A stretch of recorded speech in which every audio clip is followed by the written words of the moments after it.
ನಮಸ್ಕಾರ, ನೀವು ನೋಡ್ತಾ ಇದ್ದೀರಾ ನ್ಯೂಸ್ ಫಸ್ಟ್. ನಾನು ರಾಹುಲ್ ದಯಾನ್. ಗುಕೇಶ್ ಈ ಹೆಸರು ಬಹುಶಃ ಒಂದು ವಾರದ ಹಿಂದೆ ಬ್ರ್ಯಾಂಡ್ ಆಗಿರಲಿಲ್ಲ. ಆದರೆ ಈಗ ಬರೀ ನಮ್ಮ ದೇಶದಲ್ಲಿ ಅಷ್ಟೇ ಅಲ್ಲ, ಬದಲಾಗಿ ಇಡೀ ವಿಶ್ವದಲ್ಲೇ ಒಂದು ಬ್ರ್ಯಾಂಡ್ ಆಗಿದೆ. ಜೊತೆಗೆ ಇಡೀ ದೇಶಕ್ಕೆ ಗುಕೇಶ್ ದೊಮ್ಮರಾಜು ಮನೆ ಮಗ ಆಗಿಬಿಟ್ಟಿದ್ದಾರೆ. ಆದರೆ ಇಡೀ ವಿಶ್ವ ಚೆಸ್ ಚಾಂಪಿಯನ್ಶಿಪ್ನಲ್ಲಿ ಭಾರತದ ಕೀರ್ತಿ ಪತಾಕೆ ಹಾರಿಸಿದಂಥ ಹೆಮ್ಮೆಯ ಇಂಡಿಯನ್ಗೆ ಈಗ ಸಂಕಷ್ಟ ಬಂದಿದೆ. ಆದರೆ ಈ ಸಂಕಷ್ಟವನ್ನು ಅವರು ತಂದುಕೊಂಡಿದ್ದಲ್ಲ, ಬದಲಾಗಿ ನಮ್ಮ ದೇಶದಲ್ಲಿರುವಂಥ ವ್ಯವಸ್ಥೆಯಿಂದ ಈಗ ಅವರು ಈ ಕಷ್ಟವನ್ನು ಅನುಭವಿಸಬೇಕಾಗಿದೆ. ಹೌದು, ವಿಶ್ವವನ್ನೇ ಗೆದ್ದಂಥ ಗುಕೇಶ್ ಇದೀಗ ನಮ್ಮ ದೇಶದ ಇನ್ಕಮ್ ಟ್ಯಾಕ್ಸ್ನ ಫಜೀತಿ ಅನುಭವಿಸುವಂತಾಗಿದೆ. 2024ರ FID ವರ್ಲ್ಡ್ ಚಾಂಪಿಯನ್ಶಿಪ್ನ ಚೀನಾದ ದಿಂಗ್ ಲೆರೆನ್ ವಿರುದ್ಧ ಇವರು ಗೆದ್ದ ನಂತರ ಇದೀಗ ಅವರಿಗೆ ವಿಶ್ವ ಕಿರೀಟದ ಜೊತೆಗೆ 11.45 ಕೋಟಿ ರೂಪಾಯಿ ನಗದು ಬಹುಮಾನ ಕೂಡ ಸಿಕ್ಕಿತ್ತು. ಇದು ಎಲ್ರಿಗೂ ಕೂಡ ಖುಷಿ ಕೊಟ್ಟಿತ್ತು. ಆದರೆ ಟ್ವಿಸ್ಟ್ ಇರೋದೇ ಇಲ್ಲಿ.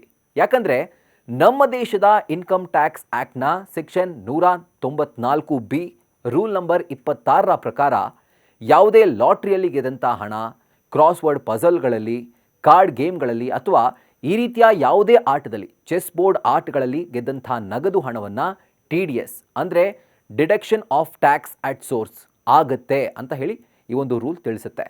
ಹಾಗೂ 39ರಿಂದ 42% ಅಷ್ಟು ಹಣ ತೆರಿಗೆಯ ರೂಪದಲ್ಲಿ ಕಡಿತವಾಗುತ್ತೆ. ಅಂದರೆ ಈ ಚಾಂಪಿಯನ್ಶಿಪ್ನಲ್ಲಿ ಅವರು ಗೆದ್ದಿರುವಂಥ ಒಟ್ಟು ನಗದು ಹಣ 11.34 ಕೋಟಿ. ಇದರಲ್ಲಿ ಸುಮಾರು 4.67 ಕೋಟಿಯನ್ನು ಇವರು ಟ್ಯಾಕ್ಸ್ ರೂಪದಲ್ಲಿ ಕಟ್ಟಬೇಕಾಗುತ್ತೆ. ಆದರೆ ಇದರಲ್ಲಿ ಕೆಲವೊಂದಷ್ಟು ಬದಲಾವಣೆಗೆ ಅವಕಾಶ ಇರೋದ್ರಿಂದ ಬಹುಶಃ 42%ನಿಂದ ಅಂದರೆ ಇದರ ಬದಲಾಗಿ 39% ಅಷ್ಟು ಅಂದರೆ 4.5 ಕೋಟಿಯಷ್ಟು ಕಟ್ಟಬೇಕು ಅನ್ನೋದು ಒಂದು ವಾದ ಆಗಿದೆ. ಈಗ ಇದೇ ವಿಷಯ ಸೋಷಿಯಲ್ ಮೀಡಿಯಾಗಳಲ್ಲಿ ದೊಡ್ಡ ಚರ್ಚೆಗೆ ಕಾರಣವಾಗಿರೋದು. ಯಾಕಂದರೆ ಅತ್ಯಂತ ಶ್ರೀಮಂತ ಕ್ರಿಕೆಟ್ ಲೀಗ್ ಆಗಿರುವಂಥ IPLನಲ್ಲಿ ಆಟ ಆಡುವಂಥ ಆಟಗಾರರಿಗೆ ಮಾತ್ರ 10% ಟ್ಯಾಕ್ಸ್ ಕಡಿತವಾಗುತ್ತೆ. ಹಾಗೂ ಆ ಆಟಗಾರ ಇದರಿಂದ ಕೋಟಿ ಕೋಟಿ ಸಂಪಾದನೆ ಮಾಡ್ತಾನೆ. ಅದು ಆತನ ಸ್ವಾರ್ಥವಾದಂಥ ಆಟ. ಕೇವಲ ಒಂದು ತಂಡದ ಮಾಲೀಕರಿಗೋಸ್ಕರ, ಆ ಫ್ರಾಂಚೈಸಿಗೋಸ್ಕರ ಆಡ್ತಾರೆ. ಆದರೆ ಗುಕೇಶ್ ದೇಶಕ್ಕೋಸ್ಕರ ಆಡಿ ಕೀರ್ತಿ ತಂದಿದ್ದಾನೆ. ಇದೇನಾ ನ್ಯಾಯಯುತವಾದಂಥ ವ್ಯವಸ್ಥೆ ಅಂತ ಪ್ರಶ್ನೆ ಮಾಡ್ತಿದ್ದಾರೆ. ಜೊತೆಗೆ ಕೇಂದ್ರ ವಿತ್ತ ಸಚಿವೆ ನಿರ್ಮಲಾ ಸೀತಾರಾಮನ್ಗೂ ಕೂಡ ಟ್ಯಾಗ್ ಮಾಡಿ ಅವರು ಈ ಒಂದು ವಿಷಯವನ್ನು ಪ್ರಸ್ತಾಪ ಮಾಡಿ ಅವ್ರನ್ನ ಪ್ರಶ್ನೆ ಮಾಡ್ತಿದ್ದಾರೆ. ಒಂದು ರೀತಿ ಇದು ಕೂಡ ಒಳ್ಳೆಯ ಪ್ರಶ್ನೆನೇ.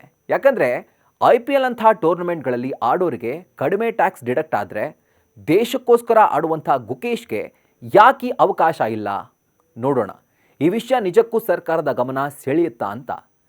ಈ ಒಂದು ವಿಡಿಯೋ ನಿಮಗೆ ಇಷ್ಟ ಆಗಿದ್ರೆ ಲೈಕ್ ಮಾಡಿ, ಶೇರ್ ಮಾಡಿ. ಅದೇ ಥರ ನ್ಯೂಸ್ ಫಸ್ಟ್ ಸ್ಪೆಷಲ್ ಚಾನಲ್ನ ಸಬ್ಸ್ಕ್ರೈಬ್ ಮಾಡಿ, ಬೆಲ್ ಐಕಾನ್ ಕ್ಲಿಕ್ ಮಾಡೋದನ್ನು ಮರಿಬೇಡಿ. ಕ್ಷಣ ಕ್ಷಣದ ಮಾಹಿತಿಗಾಗಿ ನೋಡ್ತಾ ಇರಿ ನ್ಯೂಸ್ ಫಸ್ಟ್, ನಿರ್ಭೀತಿಯಿಂದ ನಿಮ್ಮ ಪರವಾಗಿ.